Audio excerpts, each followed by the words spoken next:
আসসালামু আলাইকুম। তোমরাগুলো কেমন আছেন? মুই তোমাগুলো দোয়া এবং আল্লাহ পাকের অশেষ রহমতে আলহামদুলিল্লাহ অনেক ভালো আছেন। আজকে তোমরাগুলো দেখবেন আছে তোমার ভাবি একেবারে আটাকোনা চালিয়ে বানিয়েছে, মানে ঝাঁকি দিয়ে চালিয়ে বানিয়েছে। আসলে এই আটাকোনা চালিয়ে কী করবে জানেন? তোমরাগুলো আজকে আমি একটা নতুন পিঠের সাথে পরিচয় করে দেব। সেই পিঠেগুলোর নাম হচ্ছে সিরিজ পিঠে। এখন দেখো প্রথমে তোমার ভাবি আটাগুলো চালিয়ে নিলে, চালিয়ে নেওয়ার পরে সুন্দর করে এখানে লবণ দেওয়ার পরে নুন দিলে, নুন দেওয়ার পরে এখানে দেখো কুসুম কুসুম গরম পানি দিয়ে আটাখোনা আগত কাওয়া করে নেওয়া লাগবে। সেই আটাখোনা যে কাওয়া করে নেবেন, তোমার যে রুটি বানান এরকম কাওয়া করলে কিন্তু হবার নয়।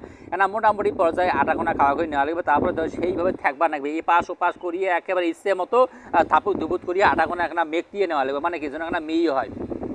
ধরো আটাকোনা মি হওয়া শেষ হবে, তারপর তোমরা দেখো ভাবিকোনা দুই ভাগ করে বেড়েছে। আসলে দুই ভাগ কে করে বেড়েছে জানেন? তোমার ভাবি আটাকোনা দুইটা কালার বানাবে, একটা হচ্ছে লাল কালার দিবে, একটা হচ্ছে সাদা কালার। এখন দেখো না লাল রং কি সুন্দর মাকে দিয়ে বেড়েছে। তো ওগুলো ভাবেন না দিলে মরিচের গুঁড়ে দিয়ে বেড়েছে, মরিচের গুঁড়ে আর লাল রং কিন্তু একে দেখা যায় ভিডিওর মধ্যে। এখন কিছু করার নাই, এখন দেখো রং মাখা হয়ে গেছে, এখন সাদাগুলো তো আর রং মাখা লাগবে না। তারপরে এখন তোমার ভাবি কমানিছে যে আমাকে একটু হেল্প করো, তখন মুই দেখো কি সুন্দর কাউয়ের মতো চেহারাখানা নিয়ে তোমাগুলো এখানে হাই করুন। তারপরে মুই তোমার ভাবি এখানে সাহায্য করার জন্য বসে করুন, তোমার ভাবি পাশত, মানে মুই কি সাহায্য করি এটা হচ্ছে তোমরা ওগুলো বুঝে পারছেন না নাকি? মুই কমানো মুই তোমাগুলো যে তোমার ভাবি মুই কি সাহায্য করিম, সেটা হচ্ছে তোমার ভাবি যে সিরিজ দিয়ে পিঠেগুলো বানাইছে বা বানাইবে, মুই তোমার ভাবি কি করিম যে বসে থাকার থেকে এখানে বেকার খাটা ভালো নয়। সেই জন্য মুই সিরিজের মধ্যে তোমার ভাবি এই আটা মানে ময়দাগুলো মুই এনে ভরে ভরে দেম, যাতে তোমার ভাবি সুন্দর করে সিরিজ কোনা ভরে তাড়াতাড়ি এখানে পিঠেগুলো বানার পায়। এখন তোমার ভাবিক মুই মনে মনে কবার নিচ্ছ, দেখছিস তোমরা যে নারীগুলো কন পুরুষেরা করে কামতে নয়, তাহলে যদি পুরুষেরা কোনো কামতে না থাকে তাহলে তোমরা নারীগুলো দুনিয়া দেশে কিসের জন্য আসেন? তোমরাগুলো এখানে কন তো। আসলে প্রতিটা কাজের মধ্যে যদি পুরুষেরা সাহায্য না করে তাহলে নারীগুলো একটা চিটপাটাং দিয়ে দাঁত ক্যালটে মরি থাকা নেবে। হোক এলে ঝগড়াঝাড়ি না করি মুই সুন্দর করে যেমন ভর বানিয়েছ, আর তোমার ভাবি দেওয়া সুন্দর করে পিঠেগুলো বানিয়েছে। এখন যে পিঠেগুলো বানিয়েছে তোমরাগুলো যারা এই মুহূর্তে ভিডিওগুলো দেখবে না, তোমরাগুলো হয়তো ভাববে না আরে পিঠে বানায় কিন্তু বুঝবে পাই না কেমন করে পেঁয়াজ দেয় না দেয়। আরে ভাই কেমন করে পেঁয়াজ দেয় না দেয় সেটা মুই তোমাগুলো দেখাম, কোনো না চিন্তা ভাবনা করেন না। দেখো তুমি তোমাগুলো কীভাবে তোমার ভাবি পিঠেগুলো বানায় সেটা দেখ পাচ্ছ। পাতার মধ্যে একটা পিঠে বানা শেষ হয়ে গেছে, এখন দেখো আরেকটা কলা পাতা নিচ্ছে। এখন আরেকটা কলা পাতা নিবে নিছে, মুই দেখো এখন তারা চোখে বারবার দেখবে নিছ। এখন গেটের মধ্যে যে কি আসে ঘড়ে ঘড়ে করবে নিছে, বাইরে কিন্তু সেই বৃষ্টি হবার নিছে, সাথে ঝরিয়ে পড়বে নিছে। এখন এই বৃষ্টি হবার নিছে অনেকে আসিয়ে গেটের মধ্যে দাঁড়া হয়, ভাবছেন যে হয়তো আসি আমাকে ডাকা, পরে তোমার ভাবি কোনো গায়ন আইসে নাই, কারণ আমাকে ডাকায় না, তুমি মনোযোগ সহকারে পিঠেগুলো বানাও।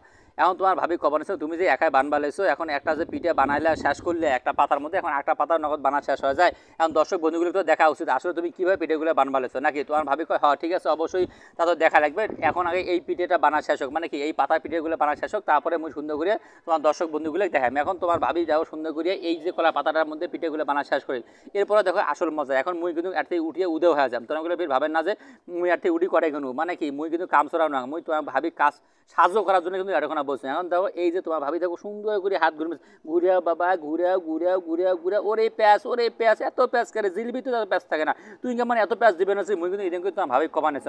তখন তোমার ভাবি বলেছে তুমি চুপ করে থাকো তো, তুমি পিঠে বানাও না, আমি পিঠে বানাইছি, আমি সুন্দর করে পিঠে বানাই, তোমার দর্শক বন্ধুগুলো দেখুক, যাতে দেখিয়ে শিখতে পায় এবং যারা জানে তারা যেন আসলে সুন্দর করে কমেন্ট করে। এখন মোর প্রশ্ন হচ্ছে তোমরাগুলো যারা জীবনে এই পিঠে বানাইছেন এবং জীবনে যারা এই পিঠে বানান নাই, যারা এই পিঠে জীবনে বানানে তারা যদি পিঠে বানবাচান তাহলে সুন্দর করে ওখানে ইনবক্স করেন। তারপরে তোমার যদি পিঠে খাবার মনে হয় তাহলে তোমরা সুন্দর করে আমার বাড়ি চলে এসো। এখন তো পিঠে বানায় প্রায় শেষের পর্যায়ে চলে গেছে, এখন তোমারগুলো তো আর এখন অত কিছু দেওয়া সম্ভব না। এখন তো এতগুলো পিঠে বানা শেষ হয়ে গেছে, তোমরাগুলো দেখি অবশ্যই জিভের মধ্যে পানি আছে।